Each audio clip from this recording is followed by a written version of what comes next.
Empires spanning continents can vanish in a single generation.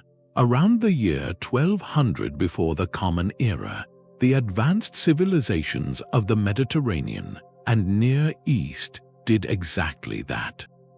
Historian Eric Klein calls the end of the Bronze Age arguably the worst disaster in ancient history.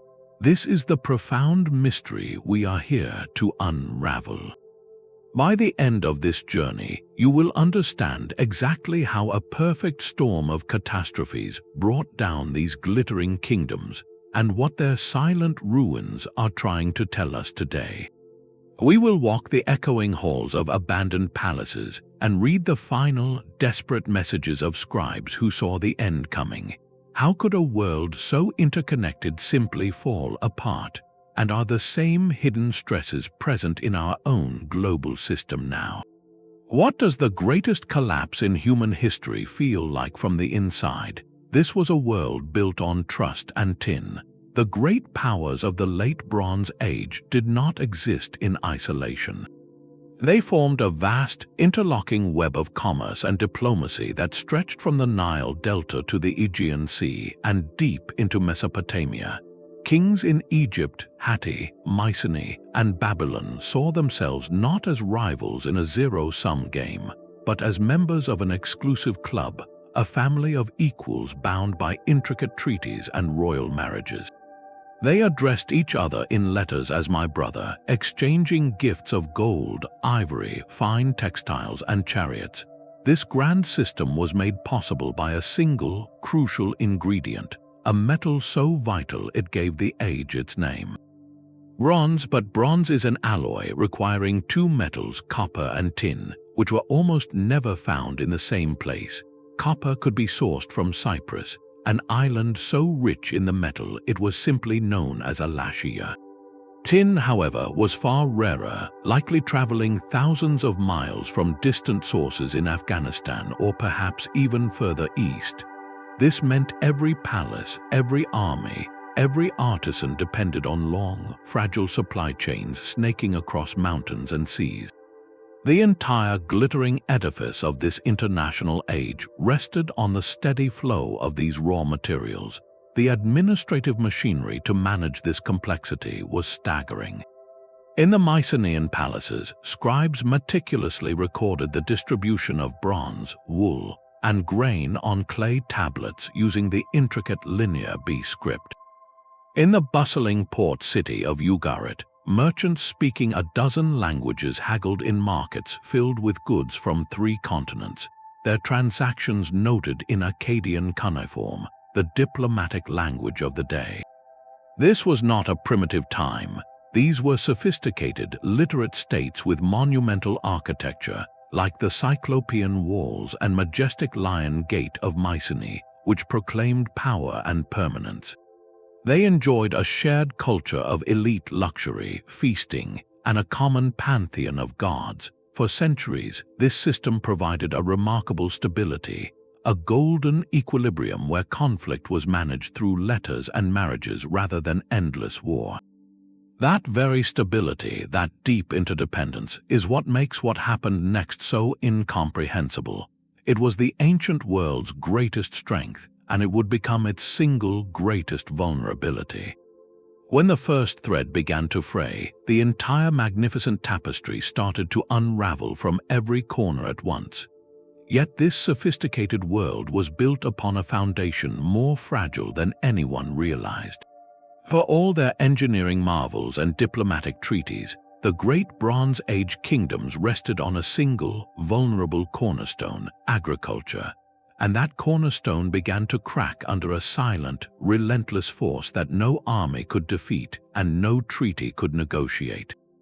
The climate itself was changing. Modern science, through the study of ancient tree rings and deep sediment cores pulled from lake beds and ocean floors, reveals a startling truth.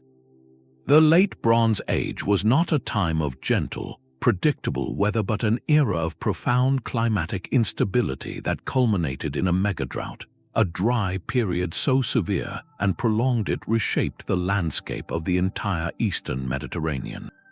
In places like Anatolia and the Levant, rainfall patterns shifted dramatically. What was once fertile farmland capable of feeding dense urban populations slowly baked under a relentless sun. Year after year, the harvests grew thinner. The grain stores in palace storerooms, once overflowing, began to dwindle. This was not a single bad season. It was a creeping disaster unfolding over decades, even centuries, with a terrifying peak right around the fateful year 1200 before the Common Era. You can see the evidence in the very rings of ancient bog oaks preserved in Ireland, their narrow, cramped growth bands whispering of years with little water. Sediment cores from the seafloor near Cyprus show layers of dust blown from parched continents, a geological record of withering winds. This climatic shift may have been triggered by distant volcanic eruptions, their ash veiling the sun and disrupting global weather patterns for years. For civilizations whose wealth, power, and very survival were measured in bushels of wheat and barley, the consequences were catastrophic. A prolonged drought meant systematic famine. It meant the social contract between a king and his people, the promise of protection in exchange for grain and labor, began to dissolve. A hungry army is a weak army. A desperate peasantry is a population with nothing left to lose. The steady background hum of prosperity was replaced by the gnawing anxiety of scarcity. This environmental pressure did not by itself topple palaces, but it acted like a terrible, slow-burning fever, weakening the entire body politic, making these complex societies brittle and hypersensitive to shock. It created a world of thin margins where one more bad break could spell disaster. And as the fields turned to dust, the sea, once a highway of commerce, began to stir with a new and terrifying kind of storm. The lifeblood of this international age was not just water, but trade. Think of those ancient shipping lanes and caravan routes as a vast circulatory system, pumping the essential nutrients of civilization from one kingdom to the next. Tin traveled from the distant highlands of Afghanistan. Copper flowed from the great mines of Cyprus, an island that functioned as the era's industrial powerhouse. Fine oils, ivory, glass, and gold moved in a constant, glittering exchange between royal courts. This system did not run on goodwill alone. It required absolute political stability, safe mountain passes, and open seas.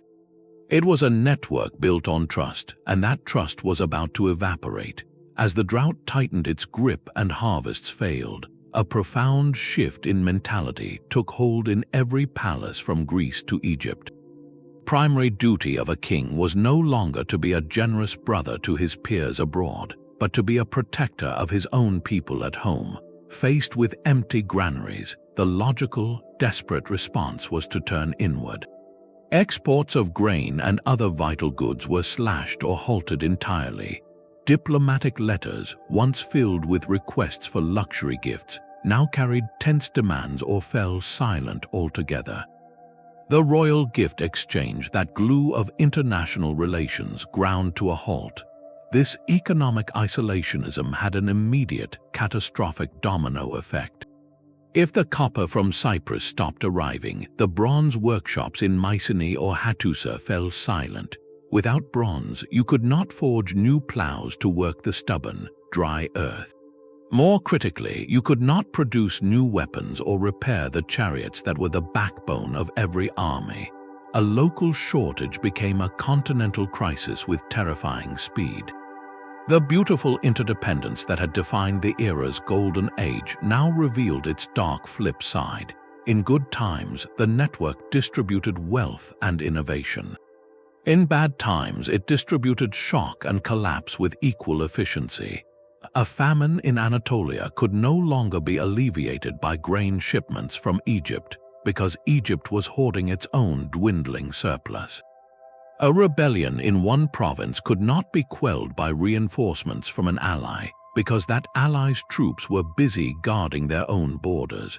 The system's greatest strength, its connectivity, had become a conduit for total systemic failure. The world was not being attacked piece by piece. It was shutting down circuit by circuit as every kingdom pulled the plug in a struggle for self-preservation. And into this power vacuum from the disturbed and restless Mediterranean sailed a force that would become the terrifying symbol of the entire collapse. The scribes of the time gave them a single, chilling name: the Sea Peoples. The final letters from the kingdom of Ugarit are a haunting record of a world coming apart at the seams. One clay tablet, baked in a kiln as the city burned around it, contains a desperate plea from the king to a neighboring ally. He writes that his enemy's ships have already come and burned his towns, and his own forces are away, stationed with the Hittite fleet. He begs for help, a plea that was almost certainly never answered. Ugarit was sacked and abandoned, never to be rebuilt, and the force blamed for this and so many other coastal disasters is known to us only by the name given to them by their terrified victims, the Sea Peoples. The phrase itself is chillingly vague, a label for a mystery. Who were they? Grand reliefs on the walls of Pharaoh Ramesses III's mortuary temple at Medinet Habu in Egypt show a great naval battle, with Egyptian forces fighting fiercely against warriors who look distinctly foreign, with feathered helmets and round shields. The inscriptions list their tribes, names like the Peliset, the Shekelesh, the Denyen, and others. For a long time, history painted them as a mysterious barbarian horde, a unified foreign army that swept out of the dark Mediterranean to destroy civilization. But modern scholarship suggests a far more complex and tragic story. The leading theory now is that the Sea Peoples were not a cause of the collapse, but a devastating symptom of it. They were likely a confederation of displaced peoples, a tidal wave of human desperation set in motion by the earlier crises we have already seen. Imagine communities along the coasts of Anatolia, the Aegean Islands, and perhaps even mainland Greece, their fields failing from drought, their trade networks shattered, their local palaces burning. These were not primitive nomads, they were sailors, farmers, and craftsmen from the very cultures that were collapsing. With nothing left to lose and nowhere to go, they took to the sea with their families, becoming both refugees and raiders. They moved not as a single conquering army with a king, but as a migratory swarm searching for new land and sustenance.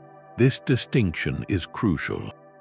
They were not an external invading force, they were the internal collapse made mobile. Their raids were catastrophic because they targeted the very lifelines of the Bronze Age world. As they sailed along the coastlines, they severed the remaining maritime trade routes, the veins that still carried the copper and tin needed for bronze. They sacked and burned wealthy port cities like Ugarit, which were the crucial nodes in the international network, and when they came ashore, they overwhelmed kingdoms like the Hittite Empire, which was already critically weakened by famine and internal strife. The Sea Peoples did not topple a healthy world. They were the spark that fell onto a landscape already covered in tinder, a landscape made dry and brittle by climate change, economic blockade, and political failure. Their movement was the final, violent acceleration of a downfall that was already underway, turning a slow unraveling into a sudden, unstoppable cascade of ruin. In their desperate search for a new home, they ensured that the old homes, the great palaces and cities of an era, would be left empty and silent for centuries to come. The true measure of a civilization's strength is not found in its grandest monuments, but in the quiet agreement between those who rule and those who are ruled. For centuries, the palace system had functioned on a simple, brutal logic. The common people worked the land, paid taxes in grain and labor, and in return, the king and his elite class provided security from invaders, managed the distribution of food in lean times, and mediated with the gods for the community's favor. This was the unspoken social contract of the Bronze Age. But what happens when the king can no longer deliver on his promises? When the granaries are empty, the god seems silent, and the only security offered is from a threat the palace itself cannot name. That contract doesn't just expire, it shatters, and the resulting anger turns inward against the very center of power. Archaeology provides stark, physical evidence of this internal unraveling. At many Mycenaean palace sites, like the great citadel of Pylos, we find signs of intense, targeted fire. But this isn't just the scorch marks of an external enemy breaching the gates. The burning is often deepest within the palace complex itself, in the storerooms and administrative areas. This pattern suggests something more intimate and more terrible than a foreign raid. It points to internal revolt. Imagine the scene. After years of poor harvests, with hunger a constant companion, the site of the palace's still guarded wealth, its stockpiles of oil, fine pottery, and the last reserves of grain would have become an unbearable provocation. The very institution meant to ensure survival was now seen as hoarding the means of it. The farmers and artisans, the backbone of the state, may have finally stormed their own centers of power, looting and burning the symbols of a system that had failed them. It was not an invasion from the sea that destroyed Pylos from within, but a collapse of faith from within its own territory. Even the bureaucratic records hint at this pervasive fear. Those linear B tablets from Pylos, typically used to track sheep and chariot wheels, show a sudden, frantic shift in priorities in the palace's final days. They detail the deployment of watchers to the coast, a last-minute mustering of rowers, and the positioning of bronze smiths in key locations. Scholars note these are the actions of a regime preparing for an imminent threat, but one it seems to have seen coming from everywhere and nowhere at once. Were they watching only for foreign ships, or were they also watching their own shoreline, wary of their desperate subjects joining with the chaos beyond? When a society begins to fear its own people, its end is already written.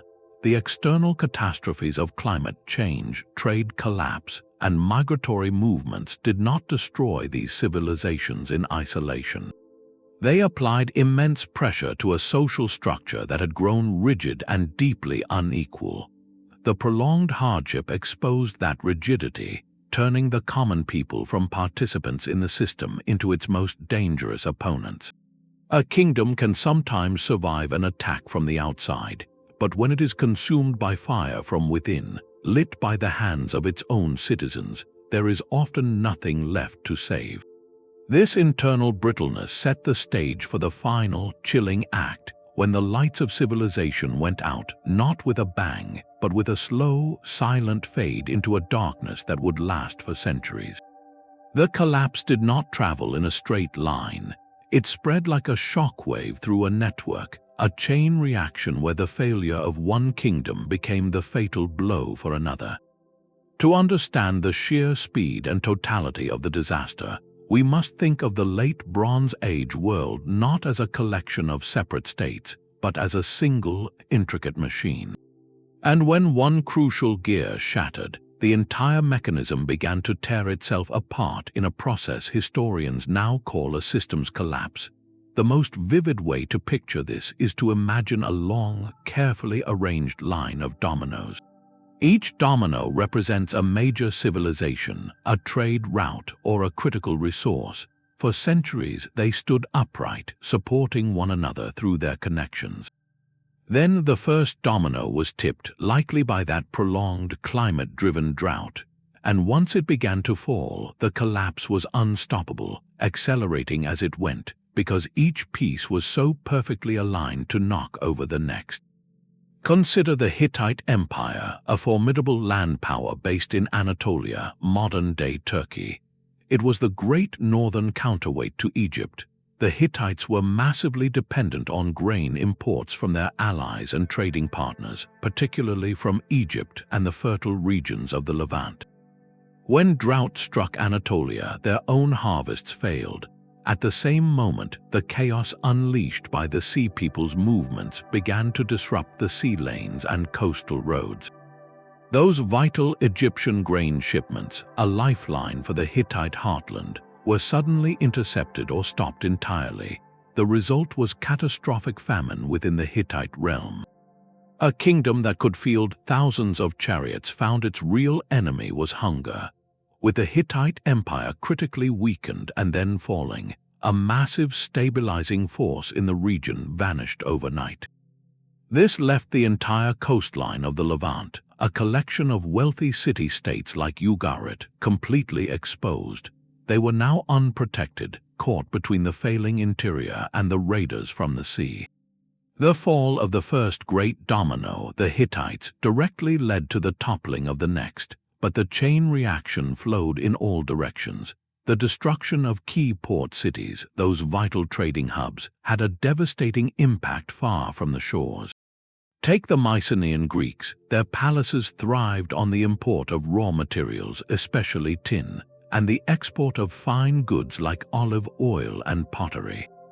When ports like Ugarit and others along the Anatolian coast were sacked and burned, those maritime trade routes were severed. The Mycenaean economy, so specialized and dependent on this complex exchange, simply seized up. No tin meant no new bronze, no bronze meant no tools, no weapons, and a rapid loss of military and economic power. Their own internal unrest, which we discussed, was fueled by this sudden economic paralysis. So the domino that was the port cities fell, knocking over the Mycenaean palaces hundreds of miles away. This is the profound, terrifying lesson of the Bronze Age collapse. The very thing that made the era so advanced and prosperous, its deep interdependence, became the engine of its destruction. In a hyper-connected system, a crisis is never contained.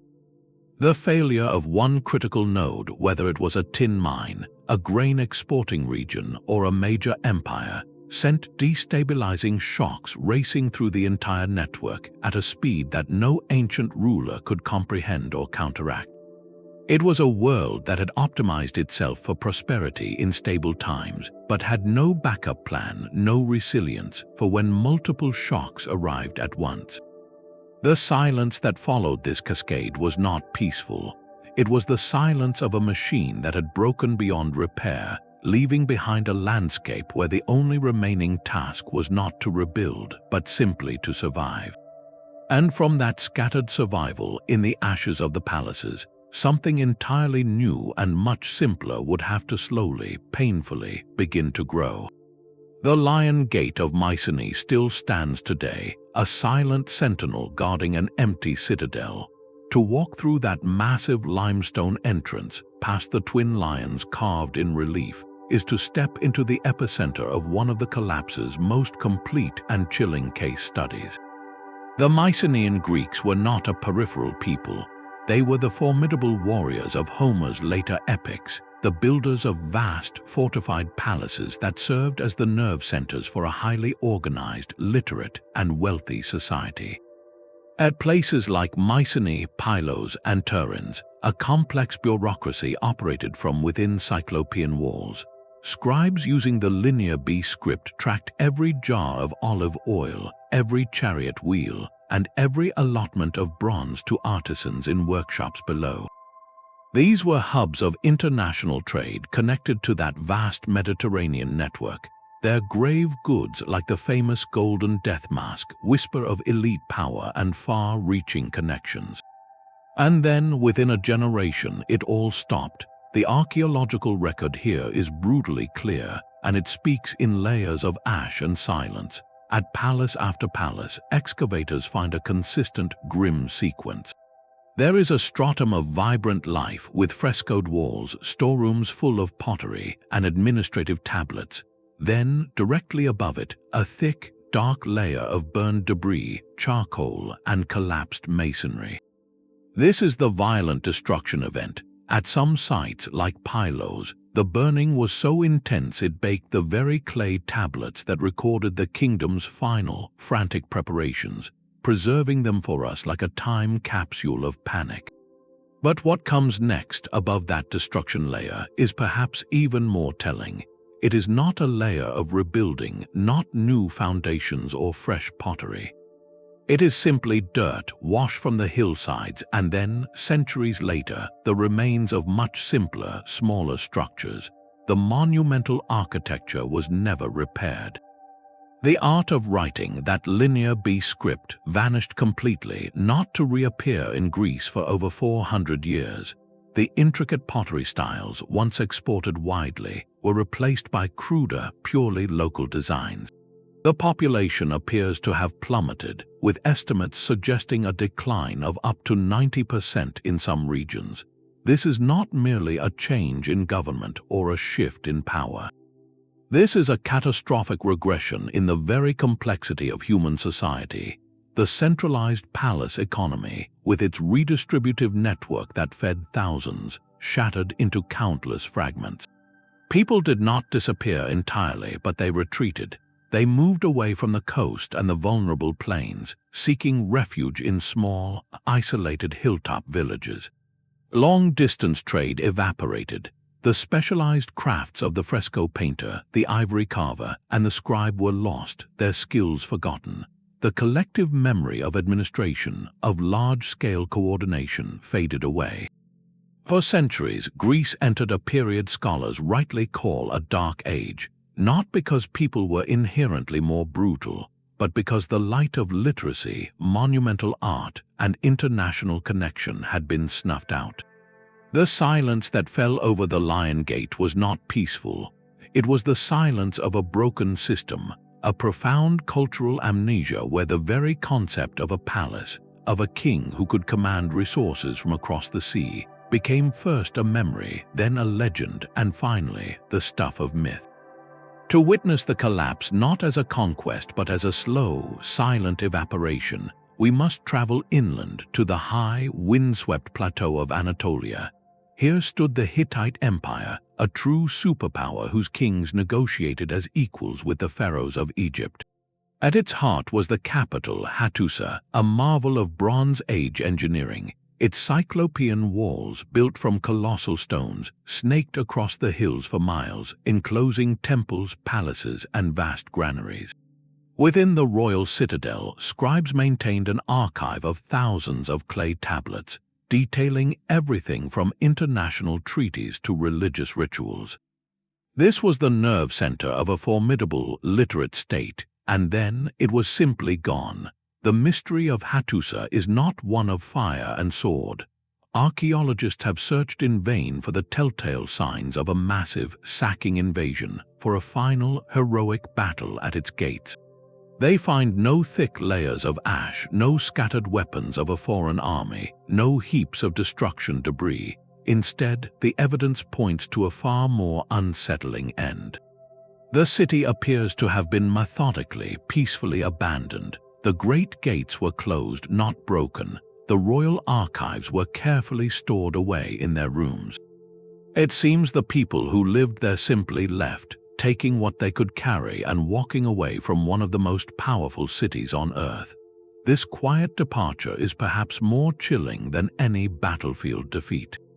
It suggests the empire did not fall to an external enemy, but succumbed to an internal failure so complete that the capital simply ceased to function.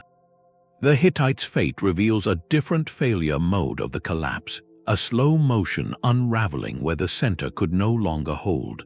Their empire was a landlocked giant, critically dependent on a steady flow of grain from its coastal allies and fertile provinces to feed its populous heartland. When the Megadrought struck, Anatolia's farmlands withered.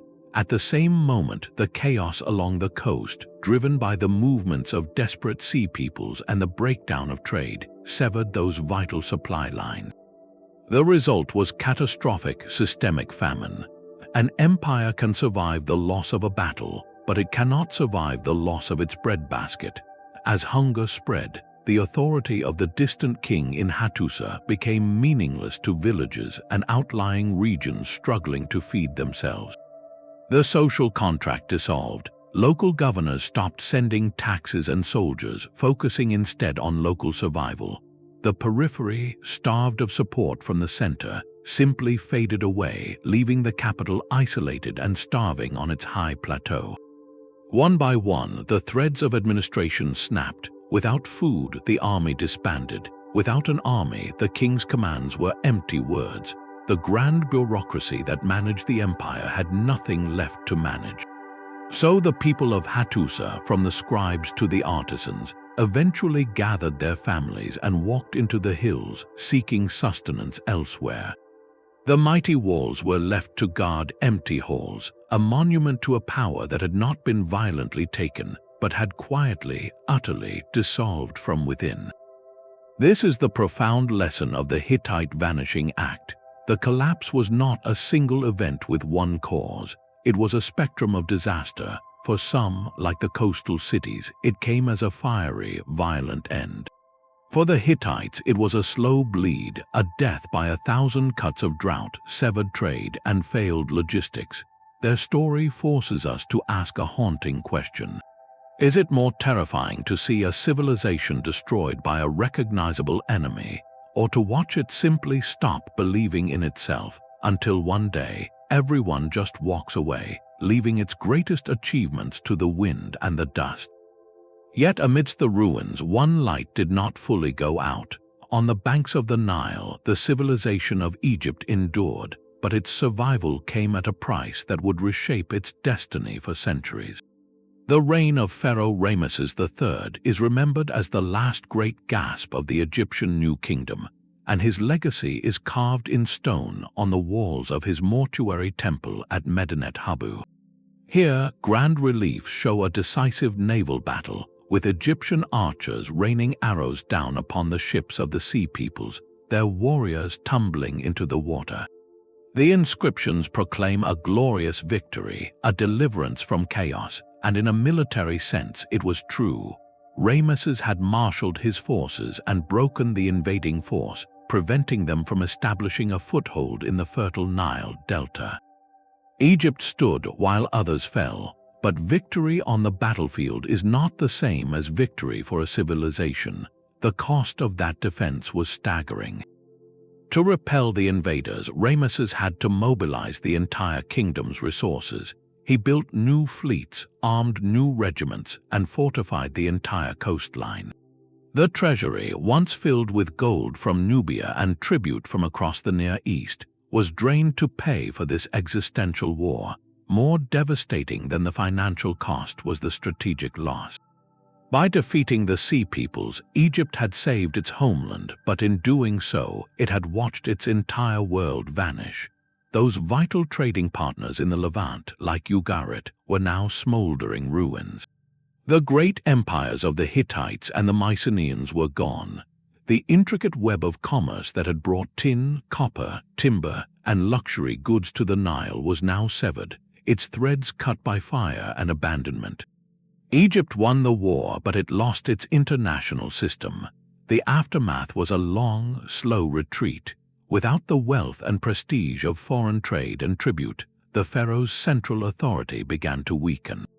The great state projects, the temple constructions and monument building, slowed to a crawl.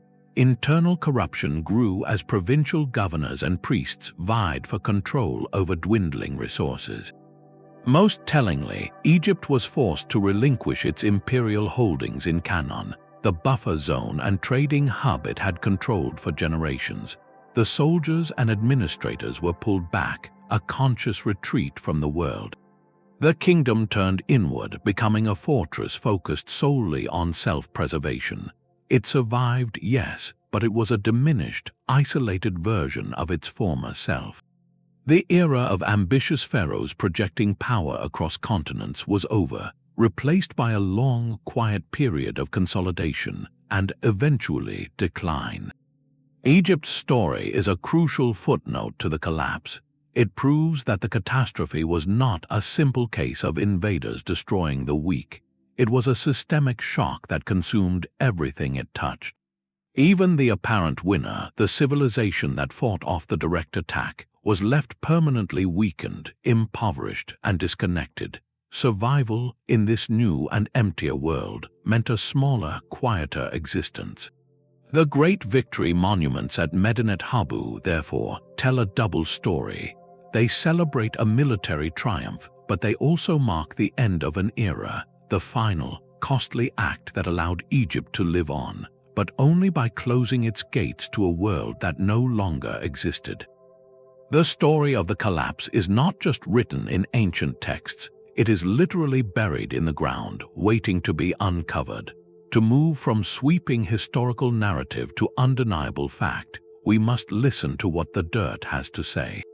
Archaeology transforms this epic from a theory into a documented reality, a catastrophe recorded in layers of soil, in shattered pottery, and in treasures left forever behind. When excavators dig into a site like the great city of Ugarit or a Mycenaean palace, they read the earth like a book, and the chapter marking the end of the Bronze Age is always written in fire. Directly beneath the foundations of later, simpler settlements, they find a thick, dark band in the soil, a stratum packed with charcoal, ash, and the crumbled remains of mud brick walls baked hard by intense heat. This is the destruction layer, a silent scream frozen in time. It tells us the end was not peaceful or gradual at these locations. It was sudden and violent.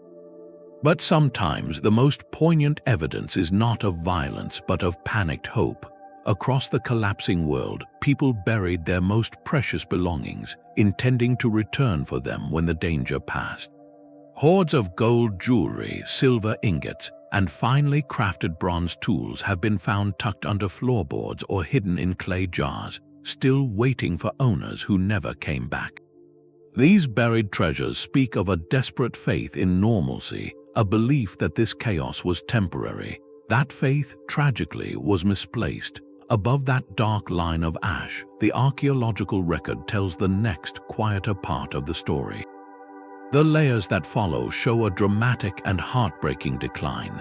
The pottery becomes cruder, locally made, and devoid of the intricate painted designs that once traveled across seas. The architecture shrinks from monumental palaces to simple, one-room huts.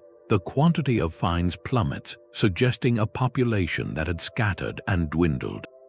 This is the material proof of a dark age, a world that had forgotten how to be grand. Perhaps the most evocative single discovery is not on land, but at the bottom of the sea.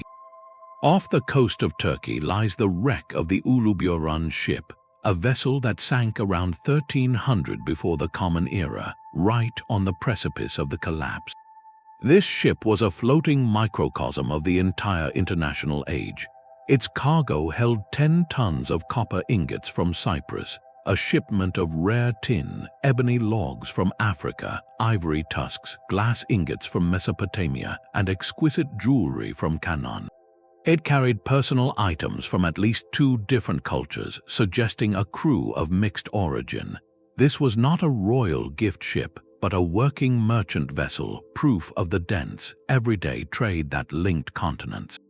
Its sinking just before everything fell apart is like a snapshot of a world in full swing, a vibrant network frozen at its peak moments before the lights went out. Together, this evidence forms an irrefutable case. The ash layers prove widespread, simultaneous violence. The abandoned hoards prove sudden, terrified flight. The impoverished layers above prove a profound and lasting decline. And shipwrecks like Uluburan prove the magnificent complexity of what was lost. This is not myth. It is history written in the most durable ink of all, the physical remnants of human life. The collapse left a scar upon the land and the sea, a scar that archaeologists can still touch today, connecting us across 3,000 years to the moment the world changed forever. The most haunting voices from the collapse are not in the grand inscriptions of kings, but in the hurried, crumbling words of scribes who saw the end coming. These clay tablets, baked by the very fires that consumed their cities, are the final, desperate messages of a world losing its connections. They let us hear the collapse in real time through the raw fear and fading hope of those who lived it. At the doomed city of Ugarit, archaeologists found a small archive of letters that had just arrived or were waiting to be sent when the city was put to the torch. One of them is a reply from the king of Alashia, ancient Cyprus, to the king of Ugarit's frantic plea for assistance. Its words are devastatingly simple. It reads, "My father, behold, the enemy's ships came, my cities were burned, and they did evil things in my country." This is not the formal language of diplomacy. It is the stunned, exhausted report of a man whose own kingdom is under the same attack, who has nothing left to give. The plea for help had traveled across the sea only to meet a mirror image of itself. The network of brother kings was now just an echo chamber of shared disaster. Hundreds of miles away, in the Mycenaean palace of Pylos, the written record shifts from desperate letters to frantic internal memos. The linear B tablets from the palace's final days show a bureaucracy scrambling in a state of emergency. One series of tablets details the deployment of watchers of the coast.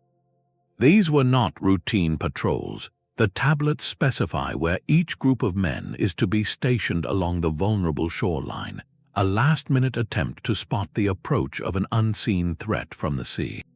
Another tablet records the mustering of rowers, a desperate bid to get what remained of a navy to sea.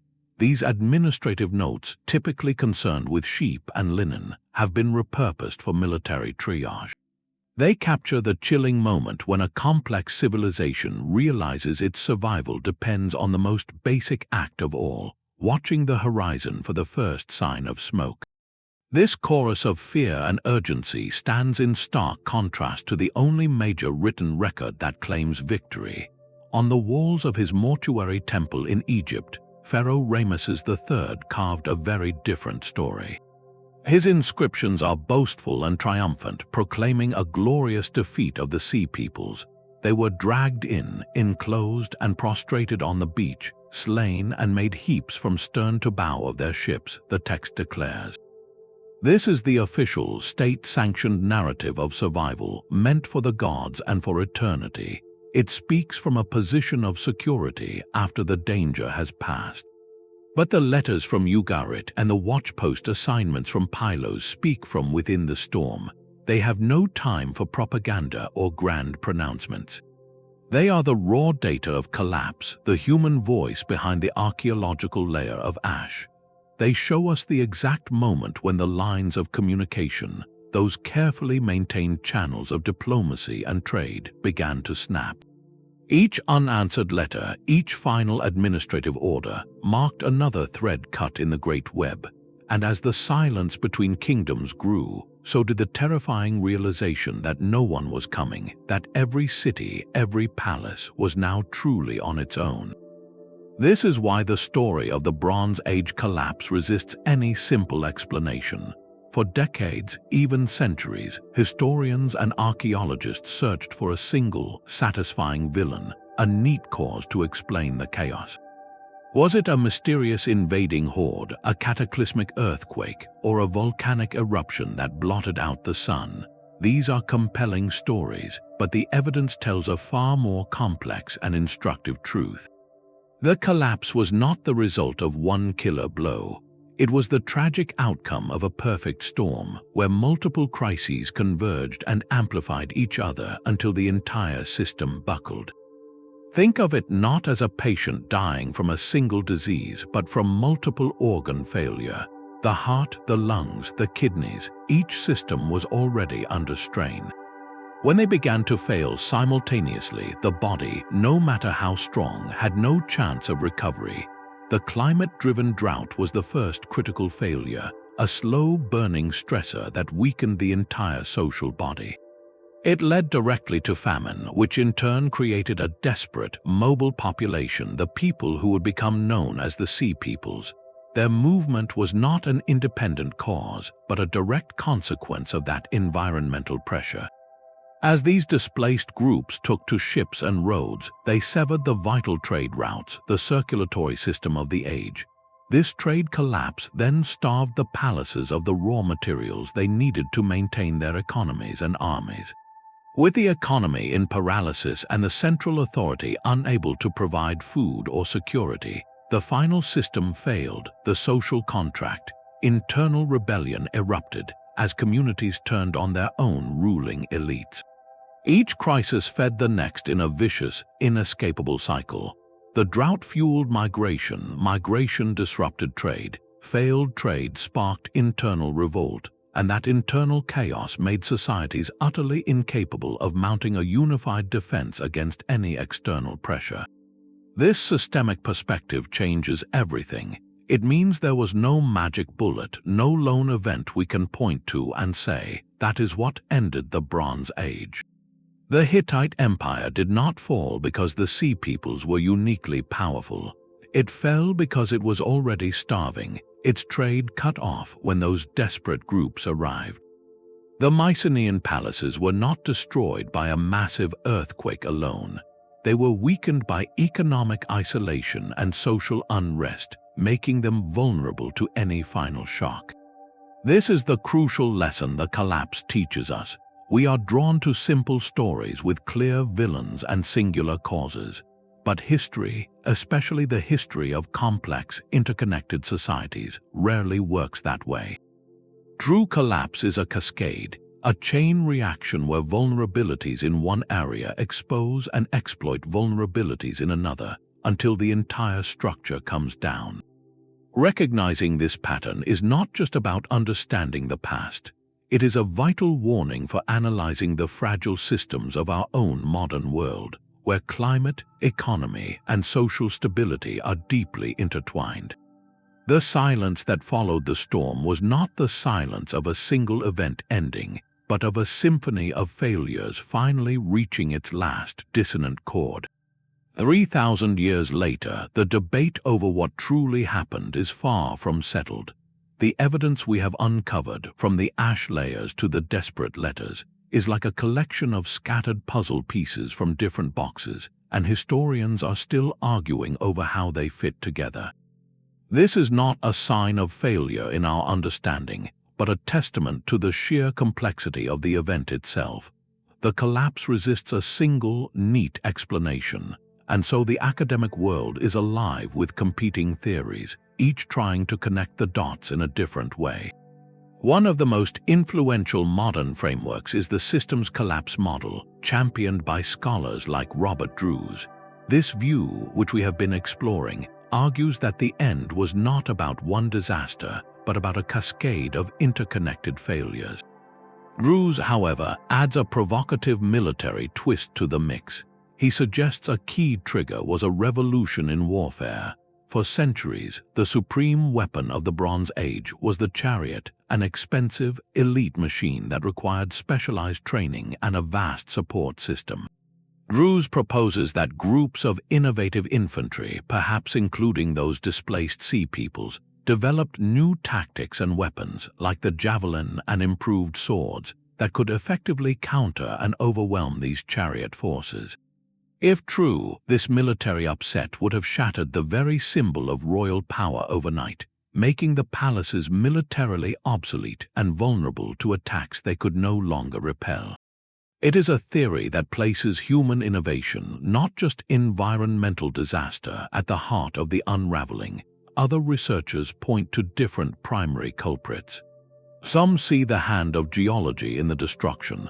The eastern Mediterranean sits in a seismically active zone, and evidence of earthquakes is found at several key sites. Could a series of catastrophic quakes have physically toppled the palaces and cities, breaking the backbone of these states in a few violent tremors? While compelling, most archaeologists note that earthquakes are local events. They struggle to explain the near-simultaneous collapse across such a vast geography, from Greece to the Levant. Another theory focuses on economics in its rawest form, widespread piracy. As central authority weakened, perhaps opportunistic raiders, separate from the migratory sea peoples, systematically preyed upon merchant shipping, strangling the trade lifelines until the economies bled out. Then there are the invisible killers. Could a devastating plague have swept through populations already stressed by famine? A biological catastrophe leaving too few survivors to maintain complex society? Or a sudden blight, a crop disease that turned what little grain remained to dust? For these, the evidence is hauntingly sparse. Skeletal remains from the period are rare, and plant residue does not always preserve such secrets. These invisible theories remain in the realm of compelling possibility, gaps in the puzzle we have not yet found the pieces for. This dynamic debate is what makes history breathe. It shows us that the past is not a list of settled facts, but an ongoing conversation, a detective story where the clues are fragmentary and open to interpretation.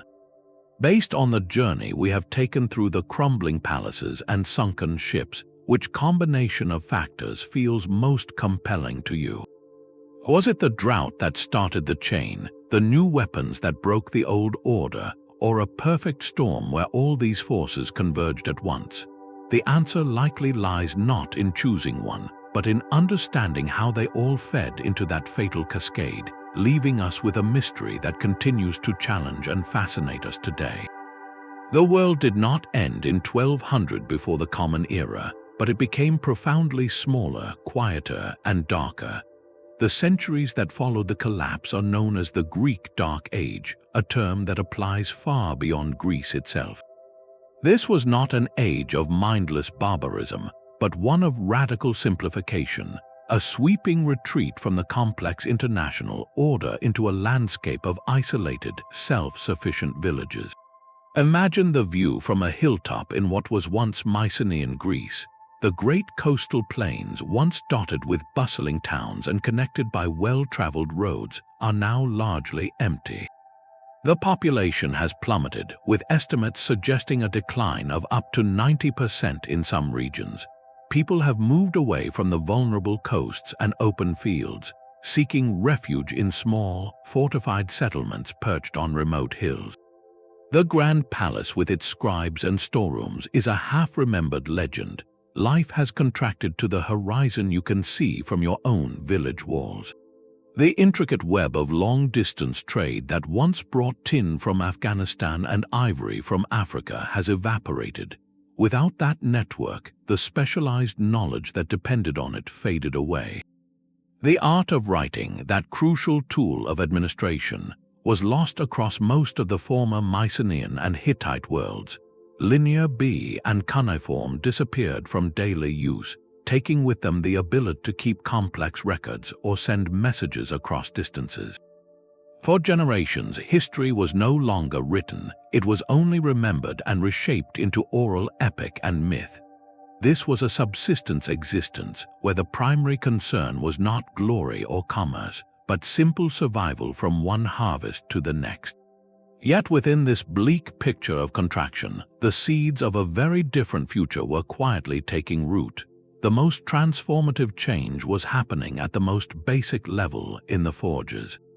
The collapse of the bronze trade, dependent on scarce and distant tin, forced innovation. People turned to a far more common metal, iron. Iron ore is found almost everywhere, but it is notoriously difficult to work, requiring higher temperatures and new smelting techniques. In the crucible of necessity, these techniques were perfected. Iron, once a rare curiosity, became commonplace. This was a democratizing revolution. Bronze was the metal of kings and elites, controlled by palaces who monopolized the distant supply chains. Iron could be sourced and worked locally by any village with a skilled smith. Harder and cheaper than bronze, it led to more effective tools for farming and more accessible weapons. The age of elite chariot-based warfare was over, paving the way for the citizen infantry of a later era. From this simplified, localized world, new political forms slowly emerged like green shoots through cracked earth. Along the coast of the Levant, the descendants of Canaanite survivors, the Phoenicians, built not vast empires but nimble, independent city-states like Tyre and Sidon. With no great powers to dominate the seas, they became the new masters of Mediterranean trade, spreading their alphabet, a simple script accessible to merchants across the ancient world. Inland, the Arameans established powerful kingdoms based on caravan routes, their language becoming the new lingua franca of the Near East. And in Greece, after centuries of silence, small communities began to coalesce into the polis, the independent city-state, a new form of collective governance that would one day give birth to democracy and philosophy. The collapse, therefore, was not a final end. It was a brutal, centuries-long reset. It cleared away the old, rigid, palace-centered order, a system that had ultimately grown too brittle and interconnected to withstand a series of shocks. In the emptiness it left behind, there was space for experimentation, for new technologies, and for new ideas about community and power to slowly grow. The darkness was not empty. It was a necessary fallow period, a time when the ground rested so that entirely new things could one day rise from the ashes. That profound shift from bronze to iron is one of history's greatest technological adaptations. To understand why it was so revolutionary, we must first appreciate the material that defined the age that was ending. Bronze is not a pure metal dug from the ground. It is an alloy, a deliberate mixture of approximately 90% copper and 10% tin. This combination created a material that was beautifully workable when heated, allowing artisans to cast intricate shapes, and incredibly hard and durable when cooled. For weapons and tools, it was the pinnacle of technology for over 1,000 years. A well-cast bronze sword held a sharp edge, and a bronze spear point could punch through armor. But this superiority came with a fatal flaw: geography. Copper deposits were widespread, with the island of Cyprus being a major source. Tin, however, was exceedingly rare. The nearest reliable tin mines to the Mediterranean were thousands of miles away, likely in places like Afghanistan or even Cornwall in Britain. This meant the entire Bronze Age world depended on incredibly long, fragile supply chains. Tin had to be mined, smelted into ingots, and then transported over mountains and across seas through a dozen middlemen before it ever reached a palace workshop. This system was the ultimate monopoly. Only the kings, with their wealth and diplomatic connections, could secure the tin. They controlled the bronze, and by extension, they controlled the means of war and advanced agriculture. The palace workshops were the only places with the resources and authority to produce bronze on a large scale, cementing elite power. Then the collapse happened. Those long-distance trade networks were the first things to snap. As we have seen, ports were destroyed, shipping lanes became pirate-infested, and kingdoms turned inward. Suddenly, that vital stream of tin dried up. Bronze didn't just become expensive, it became virtually unobtainable for most people. The old technology was now a relic of a world that no longer existed. In this new reality of scarcity and isolation, communities had to look to the materials they had under their own feet, and that material was iron. Iron ore is one of the most common elements on Earth.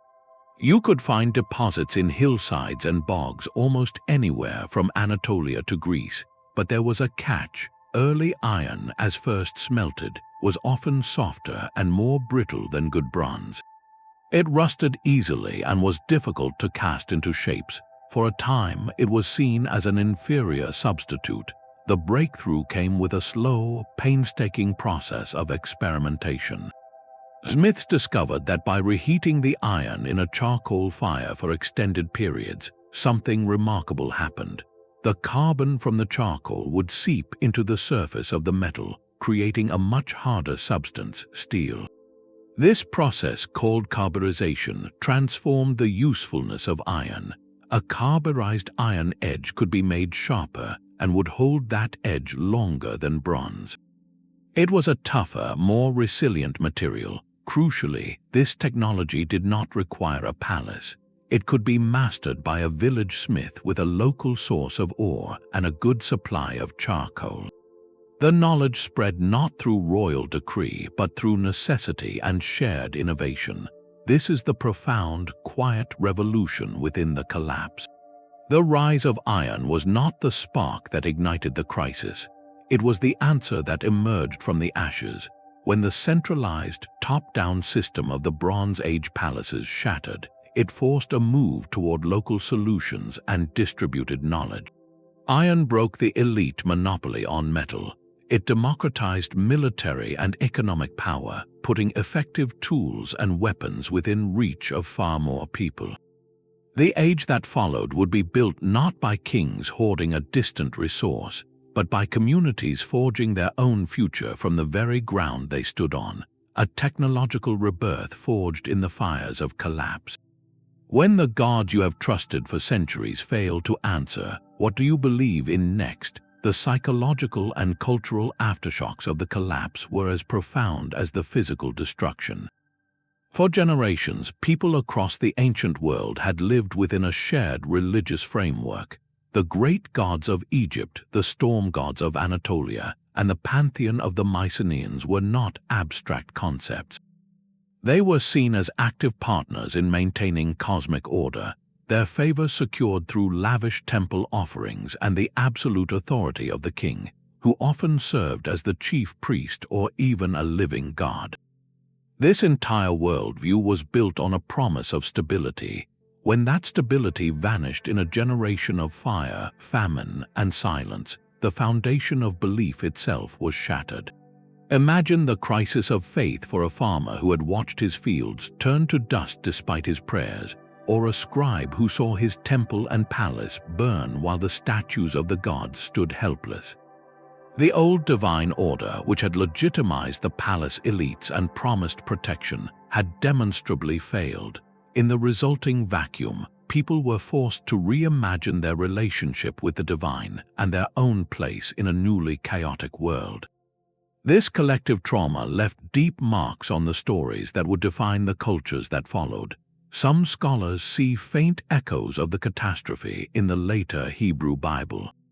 The Book of Joshua describes the land of Canaan as being inhabited by fearsome giants, the Anakim, whom the Israelites must drive out. Could this be a distant, mythologized memory of confronting the tall, armored warriors of the Sea Peoples, specifically a group known as the Peliset, who later settled the coast and became the Philistines? The Philistines themselves, often portrayed as the archetypal enemy in biblical narrative, were likely survivors of that great migratory wave, building new identities on the ruins of the old order. An even clearer cultural echo resonates from Greece. The poets of the later Iron Age, like Homer, spoke of a glorious but vanished age of heroes, a time of mighty warriors, fabulous wealth, and grand cities like Troy and Mycenae. For the Greeks living in small, simple villages centuries after the collapse, those monumental ruins dotting the landscape were not the remnants of their direct ancestors, but the mysterious works of a lost, semi-divine race. The Mycenaean past had been transformed into legend, a golden age that explained the fallen stones and provided a heroic origin story for a people starting over. This process of myth-making was not mere fiction. It was a crucial psychological mechanism for coping with an incomprehensible disaster. By framing the collapse as the end of a heroic cycle or a divine judgment, new communities could make sense of the ruins around them and define their own identity in opposition to a lost, often exaggerated past. The old, international pantheons tied to specific kings and palaces receded. In their place, slowly, new forms of spirituality and community-focused worship began to emerge, forms better suited to a world of smaller, more self-reliant groups. The trauma of loss became the catalyst for a long, slow rebirth of belief, proving that even when civilizations fall, the human need to find meaning in the chaos remains unbroken. So why did some kingdoms vanish into the dark while others managed to endure? This question moves us from the gripping story of the collapse into a deeper understanding of its mechanics, revealing a crucial distinction between complexity and resilience. A society can be immensely advanced, wealthy, and powerful, yet possess hidden vulnerabilities that make it fragile.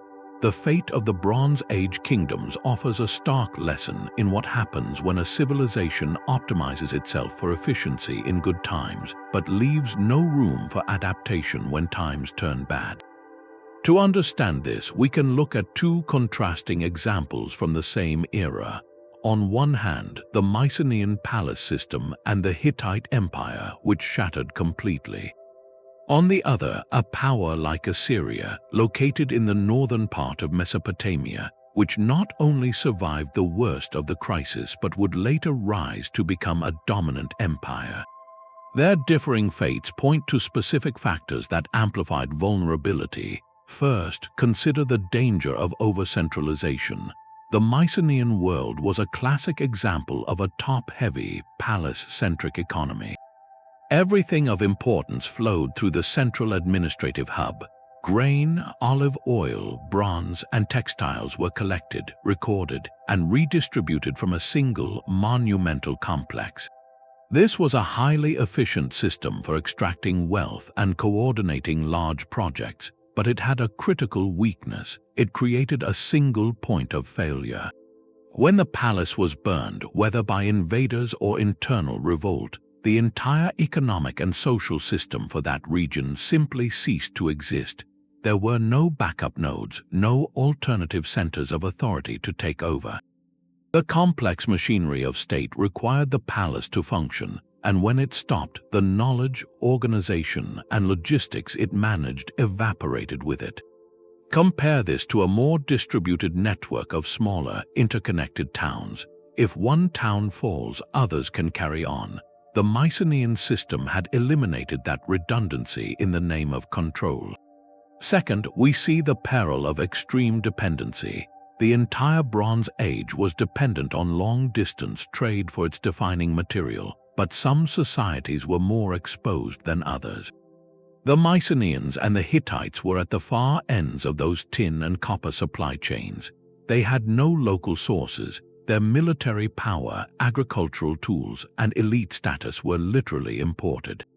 When those trade routes were severed, they had no immediate fallback. Assyria, while certainly engaged in trade, was situated in the Mesopotamian heartland, a region with a much longer history of diversified local production and a greater degree of self-sufficiency in basic goods. Its economy was not as singularly tied to the import of one or two critical, distant resources. Its location also mattered. It was somewhat insulated from the immediate, coastal ravages of the Sea Peoples and the epicenter of the drought that crippled Anatolia and the Aegean. Being on the periphery of the crisis zone bought precious time and breathing room. Finally, social and political rigidity played a role. The palace societies were built on steep, formal hierarchies. The king, the warrior aristocracy, the scribble class, and the mass of farmers and laborers occupied fixed roles. In a prolonged crisis, such a rigid structure can fracture under pressure, as we saw with internal revolts. Societies with more flexible or adaptable power structures, perhaps with stronger local leadership or kinship networks, might have been better able to reorganize and respond to the chaos. Resilience, in the end, is not about sheer size or wealth. It is about having options. It is about diversity in your economy, redundancy in your systems, and flexibility in your social and political structures. The most vulnerable civilizations were those that had specialized to perfection within a stable, interconnected world. When that world suddenly became unstable and disconnected, their perfection became their prison. This framework does not just explain the past, it gives us a lens to examine any complex system, including our own globalized world, and ask a sobering question. In our pursuit of maximum efficiency and interconnection, have we quietly engineered some of the same vulnerabilities that once brought down bronze-clad kings? The silent ruins of Hattusa and Mycenae are not just relics of a distant past. They are a mirror held up to our own world. The parallels between their interconnected system and our 21st century global network are not perfect, but they are deeply unsettling. We too live in an age of profound interconnection, a digital and economic coin that spans the planet. Our supply chains are the modern equivalent of those ancient tin routes, carrying everything from microchips to medicine across oceans and continents. Our financial markets move with the speed of light, linking the fate of a farmer in one nation to a bank in another. This complexity is our greatest achievement, and like the Bronze Age kingdoms, it may also be our greatest vulnerability. Consider the modern principle of just-in-time logistics. To maximize efficiency and minimize cost, businesses hold as little inventory as possible. Components arrive at a factory precisely when they are needed for assembly, and products ship out immediately. This system is a marvel of coordination, but it has no slack, no buffer. When a single container ship blocks a vital canal or a pandemic halts production in a key industrial region, the ripple effects are instantaneous and global. Empty shelves and idled factories become the modern equivalent of a palace workshop with no tin. Our reliance is not on a single metal, but on countless specialized components and the uninterrupted flow of data and goods. Adding immense pressure to this system is a force the ancients would recognize: a changing climate. Today's megadroughts, intensifying storms, and rising sea levels are environmental stressors on a civilization scale, threatening agricultural heartlands, displacing populations, and straining resources. These are not future threats, they are current events applying constant pressure, much like the dry period that slowly baked the fields of Anatolia. Meanwhile, new forms of disruption have emerged that no Bronze Age scribe could have conceived. A cyber attack could potentially cripple a nation's electrical grid, freeze its financial systems, or halt the flow of fuel and food.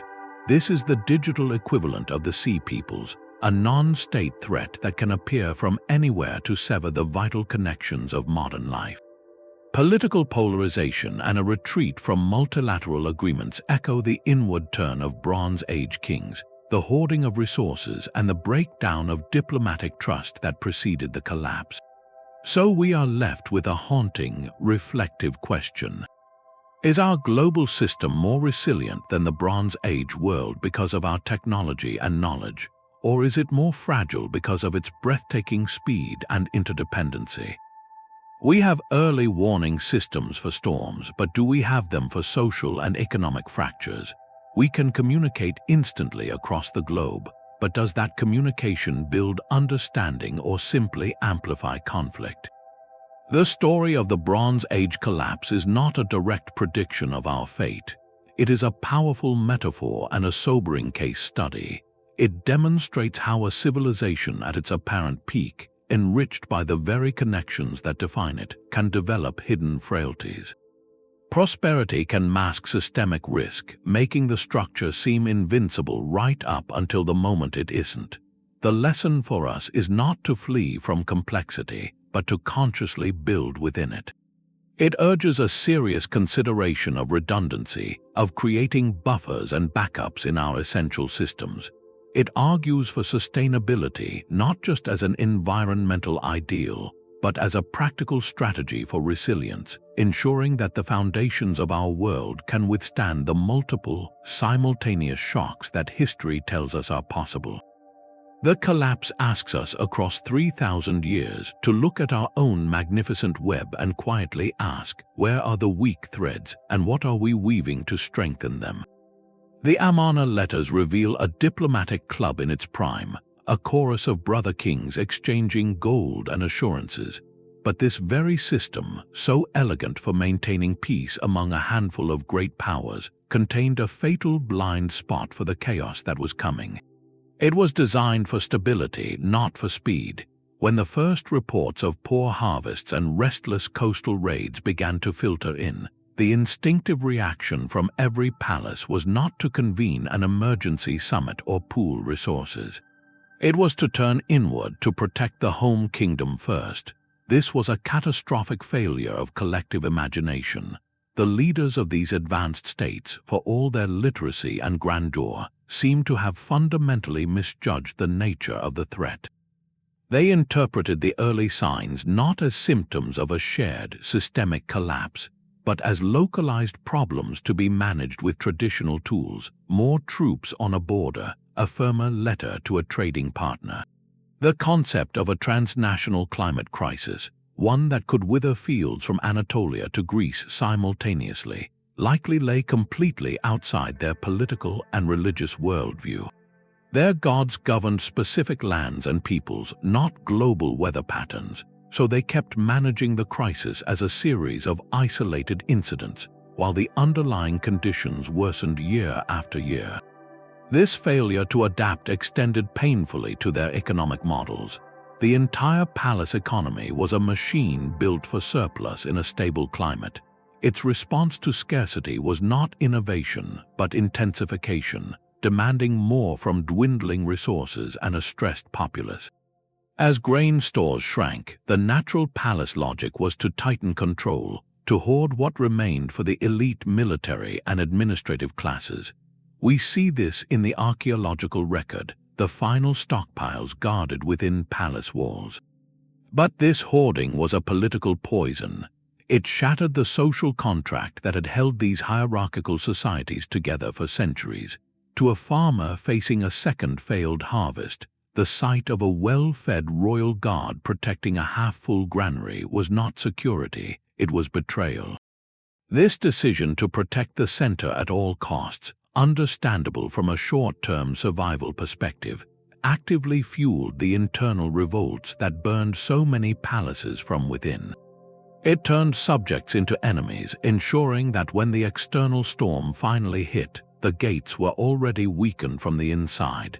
The stark exception to this pattern, the one leader who gets a victory monument, was Egypt's Ramesses III. His effectiveness was born of a clarity the others lacked. He correctly identified an existential, unified threat, the migrating sea peoples, and he mobilized his entire society to meet it. He fortified coasts, built fleets, and unified command. It was a brilliant, centralized military response to a clear and present danger, but here lies the deeper lesson. Ramesses succeeded at the last line of defense, the battle at the gates. What the broader collapse required, however, was not just last-minute military brilliance, but years, even decades of adaptive, foresighted leadership long before the enemy ships appeared on the horizon. It required leaders who could see the creeping drought as a strategic threat equal to any army. It demanded economic flexibility to shift away from brittle, import-dependent models toward greater local resilience. Most of all, it needed a diplomacy capable of fostering cooperation in scarcity, not just in surplus, a willingness to share dwindling grain and coordinate refugee resettlement rather than slamming shut every border. The tragedy of the Bronze Age elites is that they were perfectly equipped to lead the world that was, and utterly unprepared for the world that was coming. They managed decline as they had managed prosperity, with a top-down, control-oriented mindset that ultimately accelerated their downfall. Their story whispers a timeless warning about the nature of leadership during systemic crises. True resilience is not just about mustering forces when the enemy is in sight. It is about the courage to diagnose slow-moving disasters, the wisdom to distribute sacrifice fairly long before desperation sets in, and the vision to see that in an interconnected world, isolation is often the fastest route to oblivion. The silence that followed was in part the sound of that lesson going unlearned until it was far too late. The story of the collapse is written not only on clay tablets but in the very earth and ice. To move from historical narrative to scientific fact, we must listen to the quiet archives of the natural world, where ancient pollen and frozen air hold a meticulous record of a changing planet. This is the work of environmental archaeologists who read the climate of the past in layers of mud and ice as clearly as a scribe reads cuneiform. Their tools are delicate and their evidence is stunningly precise. In the still depths of ancient lake beds across the Mediterranean and Near East, scientists drill down, extracting long cores of sediment that have accumulated year by year, century by century. Within these muddy layers, they search for microscopic time capsules, ancient pollen grains perfectly preserved for millennia. A palynologist, a specialist in this field, can identify each grain under a microscope, distinguishing oak pollen from olive, pine from cereal grass. The changing proportions of these grains through the sediment column tell a vivid story. A layer rich in pollen from drought-resistant plants like sagebrush or tough grasses, and a sudden decline in pollen from water-loving trees like oak paints an unmistakable picture. It is the botanical signature of a landscape under stress, a silent scream of prolonged dry conditions. This pollen record from lakes in Greece, Turkey, and Israel shows a dramatic shift right around 1200 before the Common Era, a transition from lush, mixed forests to a drier, scrubby environment. The land itself was literally thirsting. Meanwhile, thousands of miles to the north, another team is reading a different kind of archive. On the vast ice sheets of Greenland, glaciologists drill deep, extracting ice cores that are like frozen time machines. Each annual layer of snowfall traps tiny bubbles of the ancient atmosphere and dust from distant continents. By measuring the ratio of different oxygen isotopes in the ice, scientists can reconstruct past temperatures with remarkable accuracy. More powerfully, they can detect sharp spikes in sulfate compounds, the chemical fingerprints of massive volcanic eruptions that can spew sun-blocking ash into the stratosphere for years, disrupting global weather patterns. The ice core data reveals a period of significant climatic instability in the late second millennium before the Common Era, with evidence of several major eruptions that would have led to cooler, drier conditions across the northern hemisphere. This convergence of evidence from mud and ice points to a specific, measurable climatic event that Earth scientists call the 3.2 kilo annum before present event, a dry period centered squarely around the time of the collapse. This is not speculation or a vague theory about bad weather. It is hard, quantifiable data showing a multi-decadal megadrought that gripped the very heartlands of these Bronze Age empires. The interdisciplinary marriage of history and earth science transforms our understanding. We are no longer just reading about famine in Hittite letters. We are seeing the cause of that famine preserved in the pollen count from a Turkish lake. We are not just imagining a world grown colder and darker. We are measuring the volcanic sulfates in Greenland ice that made it so. This scientific backbone turns the climate narrative from a plausible background element into a primary driver of the crisis, a measurable fact that set the stage for everything that followed. It shows us that the collapse began not with the crash of a city gate, but with the slow, silent shift of a wind pattern, a change in the rain that fell on a king's field, recorded not by a scribe but by the pollen of a withering olive tree. The search for the Sea Peoples has long been a detective story without a clear suspect. For over a century, they were a ghost in the historical record, known only by the names their victims gave them and the destruction they left behind. But modern science is finally giving these phantoms a face, and the emerging picture is rewriting the final chapter of the Bronze Age. Recent breakthroughs in ancient DNA analysis have turned to a key location: the early Iron Age settlements of the Philistines along the coast of modern-day Israel. The Philistines are one of the few named groups from the Egyptian inscriptions, the Peliset, believed to be part of the larger Sea Peoples phenomenon. By extracting genetic material from human remains in Philistine graves and comparing it to both earlier local populations and other ancient groups across the Mediterranean, researchers made a startling discovery. The DNA showed a significant influx of southern European ancestry right at the time the Philistine culture emerges in the archaeological record. This genetic signal points directly to the Aegean world, the very heart of the collapsing Mycenaean civilization.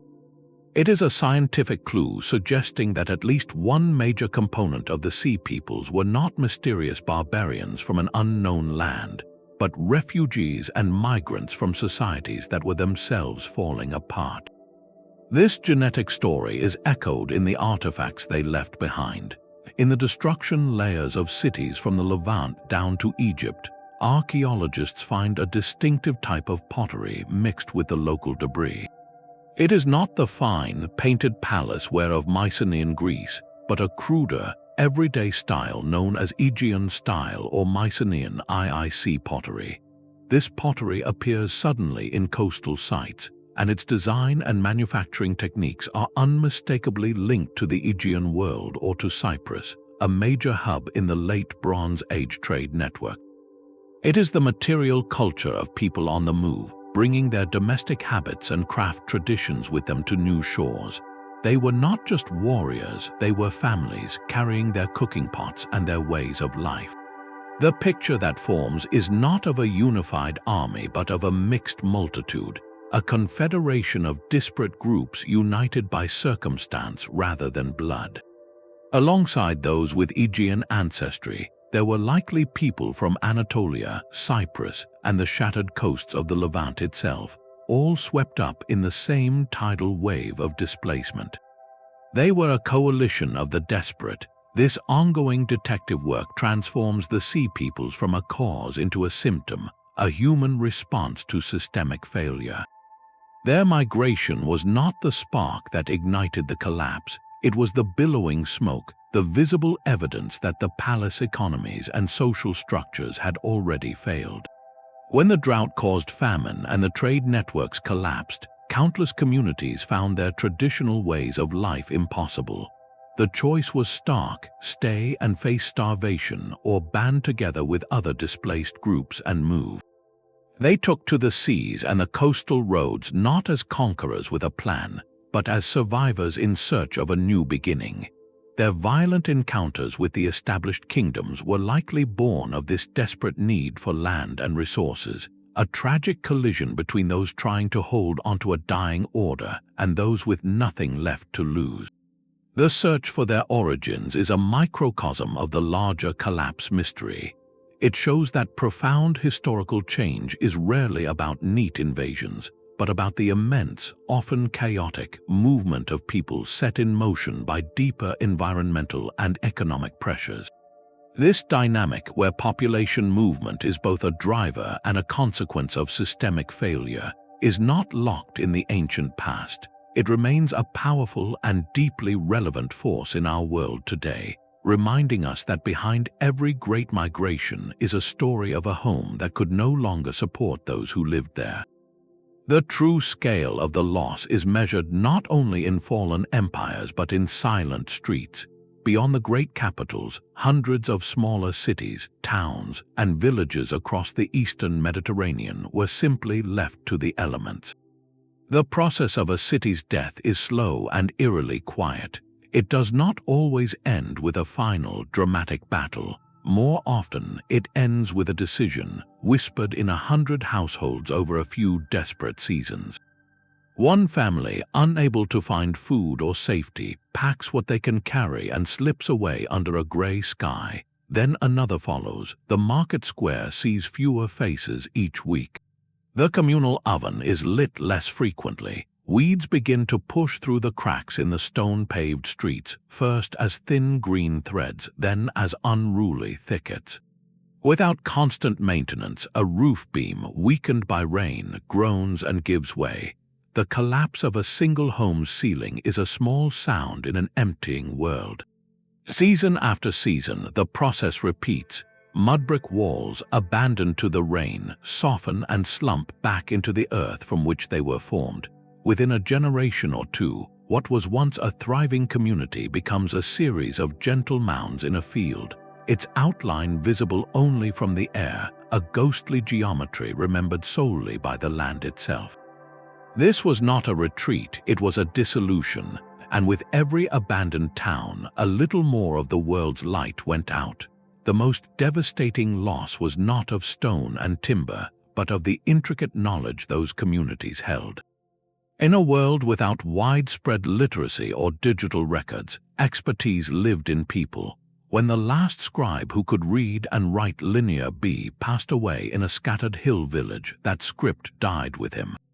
It was not merely a set of symbols that vanished, but the entire administrative mindset it represented, the ability to track complex inventories, send precise messages across distance, and record laws or poetry for the future.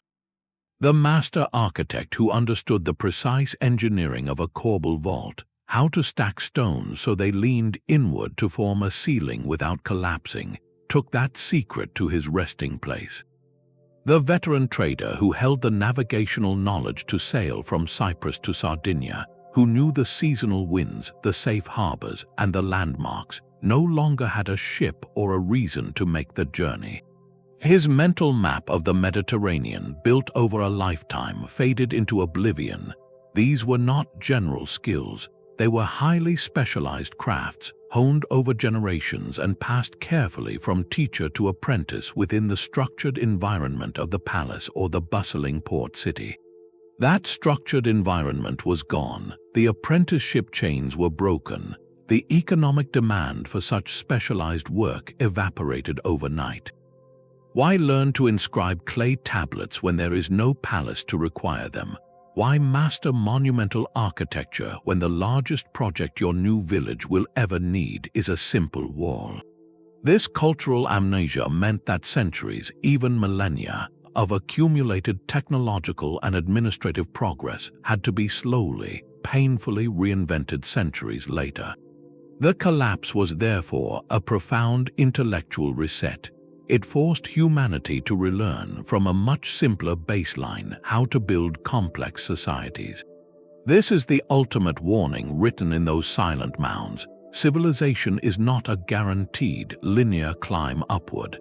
It is a fragile edifice, a delicate accumulation of knowledge, trust, and coordination. And it can crumble, taking libraries' worth of wisdom with it into the long, quiet dark. The climb back is always slower and harder than the fall. Yet from this profound silence, something new began to stir. The story of the Bronze Age collapse is not merely one of endings, but also of strange, stubborn beginnings. In the simplified world that followed, stripped of its grand palaces and complex bureaucracies, necessity became the mother of a quieter, more durable kind of invention. This is the Phoenix effect, where the ashes of a rigid order become the fertile ground for reinvention. Without the great kings to command resources, communities had to rely on themselves and their immediate neighbors. This forced localism, while a retreat from grandeur, sparked a wave of practical innovation. The most transformative shift was in the very fabric of society, from a metal controlled by palaces to one forged in villages. The decentralized nature of ironworking meant that power, both economic and military, could no longer be hoarded by a distant elite. Any community with a skilled smith and a local source of ore could arm its own people and make its own tools. This technological democratization broke the ancient monopoly, fostering a new sense of local independence and resilience. Into the vacuum left by the fallen empires sailed new masters of the sea. The Phoenicians, emerging from the coastal cities of the Levant, did not try to rebuild a vast territorial empire. Instead, they built something arguably more enduring, a network. They became the agile merchants and explorers of the Iron Age, their sleek ships not carrying tribute for pharaohs, but goods for markets. From their city-states of Tyre and Sidon, they reknitted the severed trade routes of the Mediterranean, venturing as far as Spain and North Africa. Their greatest legacy, however, was not in goods but in ideas.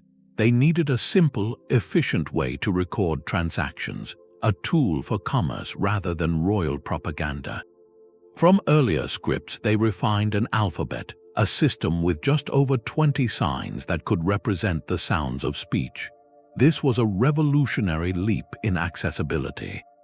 Compared to the hundreds of complex signs in cuneiform or hieroglyphs, the alphabet could be learned in weeks, not years.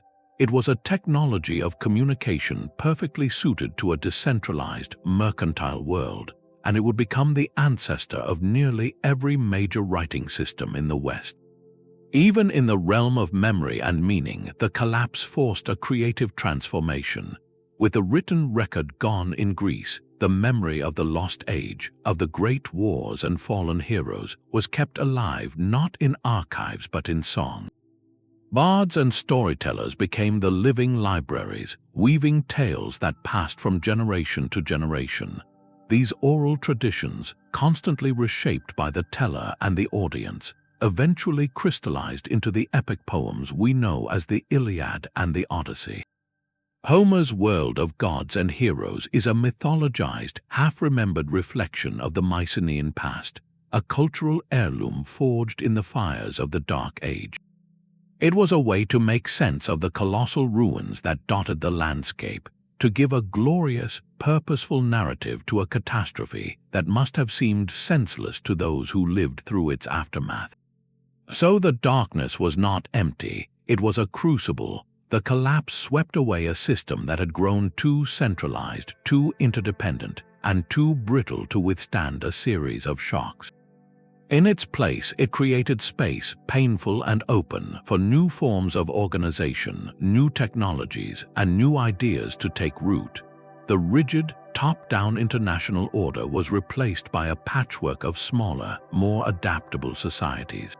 The phoenix that rose from these ashes was not a single empire reborn, but a multitude of new possibilities, setting the stage for the classical world that would follow.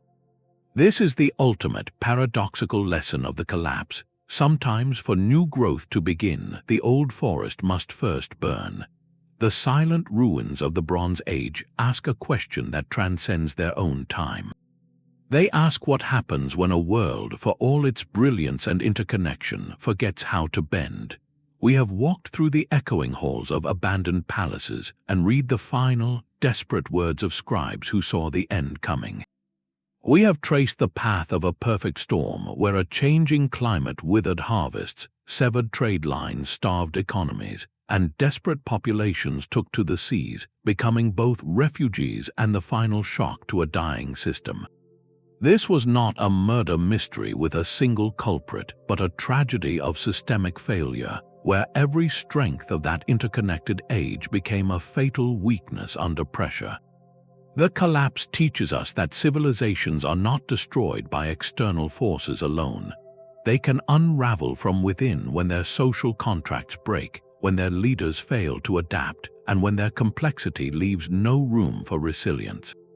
The historian Arnold Toynbee observed that great societies often perish not by murder, but by suicide. The Bronze Age kingdoms did not see themselves as fragile. They saw walls that had stood for centuries and treaties that had kept the peace. They could not perceive the slow cracks spreading through their foundations until the whole edifice came down at once. Today, we live in a world of breathtaking connection and equally breathtaking fragility. Our digital networks and global supply chains are the modern equivalent of those ancient trade routes, carrying the lifeblood of our societies. The same questions of climate stress, economic interdependence, and social cohesion echo forward across 3,000 years. This ancient catastrophe is a mirror, not a prophecy. It does not tell us our fate is sealed. Instead, it offers a profound and sobering lesson in vigilance. It urges us to look at our own magnificent web and ask where we have traded resilience for mere efficiency, where we have centralized critical knowledge without a backup, and where the bonds of trust that hold our communities together might be growing thin. The story of the Bronze Age collapse is ultimately a story about the stewardship of complexity. It reminds us that the true test of any civilization is not how it thrives in calm seas, but how it weathers the perfect storm.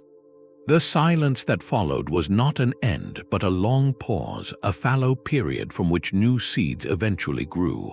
Our task is to listen to that silence, to learn from the ashes, and to build a world that remembers how to bend so that it does not have to break. If this journey through history's great unraveling has given you new perspective, consider subscribing for more deep dives into the forces that shape our world. Let us know in the comments what lessons from this ancient collapse you believe are most urgent for us to heed today.